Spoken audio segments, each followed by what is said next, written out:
Hi friends, నేను మీ సందీప్ వర్షాని. నేను రీసెంట్గా అయితే మన కాకినాడకి అనంకి మధ్యలో ఉన్న ఒకటి క్వారింగ్ అయితే రావడం జరిగింది. ఇది క్వారింగ్ ఫారెస్ట్ అనమాట. అయితే నేను వచ్చే టైంకి వర్షం అయితే ఎక్కువగా ఉంది, తుఫాన్ కదా, దానివల్ల వర్షం ఉంది. మేము స్టార్ట్ అయిపోయింది కాబట్టి వస్తాం. ఇది ఎంట్రన్స్ గేట్ అన్నమాట. వర్షం పడుతుంది, ఆల్రెడీ ఎంట్రన్స్లో ఉన్నాం. లోపలికి వెళ్తున్నాం. చూడండి, ఇది లాస్ట్ వ్యూ పాయింట్ అనమాట. అంటే ఇంకా బ్రిడ్జి ఉంటుంది, ఇంకా 3-4 కిలోమీటర్స్ బ్రిడ్జి నుంచి అలా వాక్ చేసుకుంటూ రావచ్చు. బ్యూటిఫుల్గా ఉంటుంది ప్లేస్ అంతా కూడా.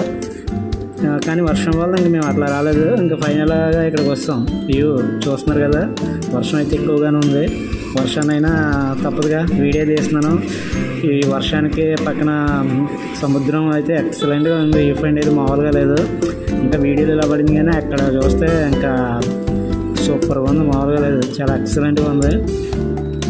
నాకైతే సూపర్గా నచ్చింది. ఇంతకుముందు ఆల్రెడీ ఎవ్రీ ఇయర్ వస్తూ ఉంటాం. ఈ ఇయర్ వచ్చాము, కానీ ఫస్ట్ టైం వర్షం రావడం ఫస్ట్ టైం అనమాట. వర్షం వచ్చినప్పుడు మ్యాక్సిమం రాకపోవడం మంచిది, ఎందుకంటే ఇదంతా చెక్కతో చేసినాయి కదా, జారిపోతుంటాయి అన్నమాట. వాళ్ళు కూడా మేము వచ్చిన తర్వాత నుంచి ఎవరిని అలా చేయలేదు. ఇంకా మ్యాక్సిమం వచ్చిన వాళ్ళందరితో ఇంకా అక్కడితో స్టాప్ చేశారనమాట. వ్యూ పాయింట్ అయితే చాలా ఎక్సలెంట్గా ఉంది. వర్షం లేని టైంలో రాండే. బోట్ షేకర్ కూడా ఆఫ్ చేస్తాడు. యాక్చువల్లీ బోట్ షేకర్కి వెళ్దాం కదా అనుకున్నాం, బోట్ కూడా ఆఫ్ చేస్తాడు. వచ్చిన వాళ్ళు మాత్రం ఇలాగ సేఫ్టీగా అక్కడ నుంచోవడం జరిగింది అంతే. బోట్ షేకర్ అయితే లేదు. చూస్తున్నారు కదా లొకేషన్.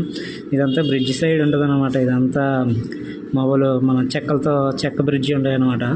ఇంకా అది అయిన తర్వాత హోటల్కి అయితే రావడం జరిగింది. బయటేమో వర్షం, లోపల మాత్రం వేడిగా ఉన్నాయి. ఇంకా స్టార్ట్ చేస్తాం అనమాట. మంచి ఆకలితో ఉంటున్నాం. నచ్చింది మీరు సబ్స్క్రైబ్